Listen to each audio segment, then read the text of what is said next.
जय गुरु जी। संगत जी, एक आज बहुत ही प्यारा सा सत्संग आप लोगों के साथ शेयर करना चाहूंगी और मुझे लगता है काफी सारी संगत से रिलेट करेगा। शायद कितनी ऐसी संगत है जो इसी दौर से गुजर रही हूँ, जिन्हें उनके क्वेश्चनों के आंसर भी मिल जाएगा। और ये सत्संग हमें बहुत कुछ सिखा देता है कि जब हम गुरु जी को मानते हैं और गुरु जी को हर वक्त याद भी करते हैं, पर फिर भी कहाँ कमी रह जाती है कि हमारे जीवन में दुख या तकलीफ नहीं जाती है। एक आंटी जो गुरुजी को बहुत मानती थी, गुरुजी का नाम जाप भी करती थी, गुरुजी को याद भी करती थी, उनके स्वरूप के सामने बैठ के बातें भी किया करती थी। पर उनके घर की आर्थिक स्थिति इतनी खराब थी और दिन पे दिन इतनी खराब होती चली जाती है, उनके पति का सारा काम बंद हो जाता है और इवन बच्चे के स्कूल फीस के लिए भी उनके पास पैसे नहीं थे। अब आंटी गुरुजी महाराज से अरदास लगाती, उनके स्वरूप के सामने बैठती और गुरुजी से शिकायत करती, गुरुजी आप मेरी बात क्यों नहीं सुन रहे हैं। ऐसे काफी दिनों तक चलता रहा और एक दिन तो हद तब हो गई जब ऐसी सिचुएशन आ गई कि आंटी रोते रोते गुरुजी से यही कहती रही कि आप मेरी पुकार नहीं सुन रहे हो, और रोते रोते ही मंदिर में सो गई। और संगत जी, उस दिन ऐसा हुआ कि जब आंटी की आंख लग गई तो गुरुजी महाराज ड्रीम में आते हैं और आंटी को कहते हैं, तू चिंता क्यों करती है, मैं तेरे नाल हाँ, पर तूने मुझे अपना नौकर बना रखा है, मालिक बना के सब कुछ सौंप के देख, मैं सब ठीक कर दूंगा। संगत जी, गुरुजी महाराज ये सब बातें आंटी को ड्रीम में बोल के जाते हैं। आंटी की आंख खुलती है तो आंटी को रियलाइज होता है कि मैं कैसे गुरुजी महाराज से शिकायतें ही करती रहती अपनी मांग, अपनी शर्तें मनवाने के लिए। और होता भी यही है संगत जी, हमारे जीवन में जब भी कोई कष्ट परेशानी आती है तो हमारे सब्र का बांध टूट जाता है और हम उस प्रभु से शिकायत करने लग जाते हैं कि हमारे काम क्यों नहीं बन रहे हैं, आप हमारी सुनते क्यों नहीं हो। पर संगत जी, सबसे पहले हम अपनी मैं नहीं छोड़ पाते हैं, क्योंकि करने वाले वो प्रभु हैं। उन्हें हमें नौकर नहीं मालिक बनाना है, उनके सामने शर्तें नहीं रखनी है, उन्हें जीवन की बागडोर मालिक बना के सौंपनी है।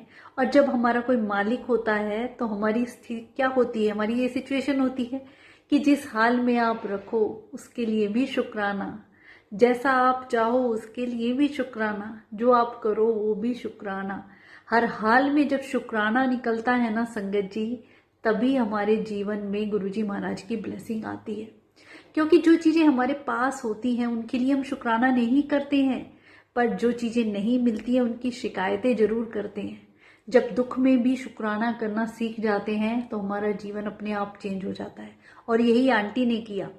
आंटी की जो भी सिचुएशन थी उसमें थोड़ा खुश रह के आंटी शुक्राना करती रही, गुरुजी महाराज को हर पल याद करके शुक्राना करने से गुरुजी महाराज उनके जीवन में ऐसा चमत्कार कर देते हैं संगत जी, 2-3 दिन के अंदर ही अंकल का जो रुका हुआ काम था वो स्टार्ट हो जाता है। अचानक से उनके घर में जहाँ पैसे रुके हुए थे वो पैसे आ जाते हैं, बच्चे की फीस और उनके घर की सारी परेशानियां जैसे कहाँ चली जाती हैं पता भी नहीं चलता।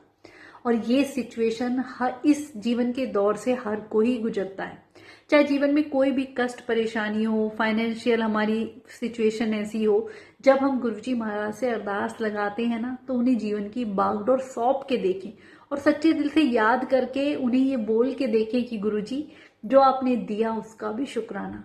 बस इतनी मुझ में सहन करने की शक्ति देना, सब्र देना कि मैं हर हाल में आपका शुक्राना करूं और आपकी रजा में राजी रहूं। तब उस भगवान की नजर पड़ती है कि मेरा भक्त हर सिचुएशन में मुझे शुक्राना करता है, इसके जीवन से तो मुझे दुख दूर करने ही होंगे। और संगत जी, जब हम इतनी सारी शिकायतें लेके, मांग लेके, शर्तें लेके उस भगवान के सामने बैठते हैं तो क्या उन्हें भी अच्छा लगता होगा? वो यही समझते होंगे कि इनको तो मेरे पे भरोसा ही नहीं है, तो मैं कैसे इनके काम करूं। भरोसा जहां होता है ना संगत जी, हमें उस प्रभु की रजा में राजी रहना आ जाता है। यही असली सरेंडर है, यही समर्पण है। और शुक्राना में तो इतनी ताकत है ना संगत जी कि भगवान हमारा बुरा वक्त आता जरूर है और आके वो कब चला जाता है हमें पता नहीं लगने देते हैं, कुछ भी गलत होने नहीं देंगे। तो हर पल शुक्राना कीजिए, शिकायतें छोड़िए। जीवन में जो भी सुख दुख हमारे कर्मों के अकॉर्डिंग मिलता है और कर्म कभी किसी का पीछा नहीं छोड़ते हैं। आज जो भी हम जिसको देंगे वो डबल होके हमें मिलेगा। अगर हमने किसी को एक गाली दी है तो 100 गालियां हमें मिलेंगी, एक किसी के गाल पे थप्पड़ मारा है तो 100 थप्पड़ हमें खाने होंगे। तो ये जो हमारे पिछले जन्म के कर्म हमारा पीछा नहीं छोड़ते हैं, उन्हीं की वजह से इस जन्म में हमें दुख मिलते हैं। और ये कर्म केवल गुरुजी महाराज काट सकते हैं संगत जी। हमारी तकदीर का लिखा भी बदल सकते हैं। बात भरोसे की और सब्र की है। सब्र रखें और उस रब को याद करते हुए यही अरदास लगाएं कि भगवान हर दुख को सहन करने की शक्ति देना, आपकी रजा में राजी रहना आ जाए। जब उनकी रजा में हम राजी रहते हैं ना, हर पल मुख से शुक्राना निकलेगा। और शुक्राना, आप देखिए, हम किसी को नॉर्मली थैंक यू भी बोलते हैं किसी काम के लिए, तो उनके फेस पे कैसे स्माइल आ जाती है। तो वो रब जो हमें इतना कुछ दे रहे हैं, जिन्होंने हमें हाथ पैर आँख कान और इतना प्यारा जीवन और नेचर में भी हवा पानी सब कुछ दे रहे हैं, क्या उनका शुक्राना हम करते हैं? नहीं। हम तो हमारे जीवन में जो हमें मेटेरियलिस्टिक चीजें नहीं मिल रही हैं उनकी शिकायतें जरूर करते हैं। तो जब तक हम शुक्राना नहीं करेंगे उनकी ब्लेसिंग कैसे मिलेगी? आंटी का जीवन उस दिन के बाद बिल्कुल चेंज हो गया। आंटी ने शुक्राना करना सीख लिया और जैसे ही शुक्राना करा उनके जीवन में इतनी खुशियां आ गई। जो पहले उनकी फाइनेंशियल पोजीशन थी, हर तरीके से वो आंटी खुश रहने लगी। उनके परिवार में सारी खुशियां गुरुजी महाराज ने लौटा दी। तो यही सिचुएशन हमारी भी होती है संगत जी।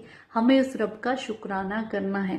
अगर आपके जीवन में भी कोई भी कष्ट है, कोई भी परेशानी है, कोई भी ऐसी सिचुएशन फाइनेंशियल पोजीशन जैसे अच्छी नहीं है और हम गुरुजी महाराज से अरदास लगाते हैं ना, तो उनका मंत्र जाप सच्चे दिल से करते हुए गुरुजी से कह दिया करो कि गुरुजी हमारा काम कर्म करना है, पर इस जीवन की बागडोर मेरा परिवार आपके भरोसे है और हम आपके भरोसे बैठे हैं। जब भी हम ये भरोसा करके अपने जीवन की बागडोर सौंपते हैं ना, तो गुरुजी कहा करते हैं ना, अपना जीवन रूपी घोड़ा मुझे सौंप दो, मैं सीधा ही हाँकांगा, इधर उधर नहीं जाने देंगे। मतलब इधर उधर जो दुख या परेशानी है उनसे गुरुजी हमारा बचाव करेंगे। उस जीवन को सौंपे तो सही संगत जी, पर हमारी मैं खत्म नहीं होती। मैं ये कर रहा हूँ गुरुजी, मैंने ये किया, मैं छोड़ के मालिक बना दो उन्हें। अपनी फैमिली का हेड हम गुरुजी को बना देते हैं ना, तो वो सबका ख्याल रखते हैं। फिर हमें चिंता करने की जरूरत नहीं होती, हमें बस उन्हें याद करना है। उनका चिंतन बहुत जरूरी है संगत जी। जब तक हम उनका सिमरन नहीं करेंगे, उनकी याद में नहीं रहेंगे, उनका नाम जाप नहीं करेंगे, मंत्र जाप नहीं करेंगे, तब तक गुरुजी के साथ हमारा डायरेक्ट कनेक्शन नहीं बनता है। उनके स्वरूप के सामने बैठी शुक्राना से शुरुआत कीजिए, ना कि शिकायतें लगा के संगत जी। वो रब हैं, उन्हें सब पता है कि कब कहाँ कैसे क्या हमें देना है। हमें ये बात समझ नहीं आती है। वो देते वही है जो हमारे लिए अच्छा होता है। हम सोचते हैं हमें वो मिल जाए जो हम चाहते हैं, वो गुरुजी के दरबार में नहीं होता है संगत जी। वो वही देंगे जो सही समय पे सही चीज सही वक्त, जो भी हमारे जिस सिचुएशन के अकॉर्डिंग सही होगी वही वो करते हैं। और यही हमें उनसे अरदास लगानी है। हमारे जीवन में जब भी ऐसे कोई कष्ट परेशानी आती है, उस वक्त पूरा भरोसा रख के हमें डावाडोल नहीं होना है, वरना हम भटक जाते हैं। अरे यहाँ तो गुरुजी सुन नहीं रहे, फिर किसी दर पे चलते हैं। ऐसे लोगों के काम कहीं किसी दर पे नहीं बन सकते हैं। जो काम हमारा गुरुजी के दर पे नहीं बना ना, तो सोच लीजिए वो कहीं भी नहीं बन सकता है। और वो तो भगवान साक्षात महाशिव है संगत जी। वो चाहे तो क्या नहीं कर सकते हैं, पलक झपकते ही हमारी सारी मांगे पूरी कर दे। पर वो भी अपने भक्त को मजबूत बनाना चाहते हैं। ऐसी ऐसी सिचुएशन में डाल के हमारी परीक्षा लेते हैं कि कितना पक्का है, कितना भरोसा करता है। और वही परीक्षा की घड़ी में हमें पास होना है। तो ऐसी कोई भी सिचुएशन आती है, समझ लें कि हमारी परीक्षा चल रही है और इस परीक्षा को हमें हंसते हंसते उनका शुक्राना करते हुए पार करेंगे। तो गुरुजी महाराज जब उसका रिजल्ट देते हैं ना, तो खुशियों से झोलियां भर देते हैं संगत जी। ऐसा कोई काम नहीं है जो गुरुजी के दर पे ना हो। बेशक से देरी लग सकती है, पर वो करेंगे वही जो हमारे लिए सही है। तो सच्चे दिल से बस भरोसा रखिए, सब्र रखिए और शुक्राना करना बिल्कुल मत भूलिए। सब कुछ गुरुजी को सौंप के हर पल शुक्राना करके उन्हें याद करते रहिए। आपकी कोई भी कष्ट या परेशानी ज्यादा दिनों तक नहीं रह सकती है संगत जी। ये मेरा खुद का एक्सपीरियंस है। कैसे काम बन जाएंगे, आपका कोई काम रुकेगा नहीं। गुरुजी महाराज ऐसे संभाल लेते हैं। शुक्राना गुरुजी।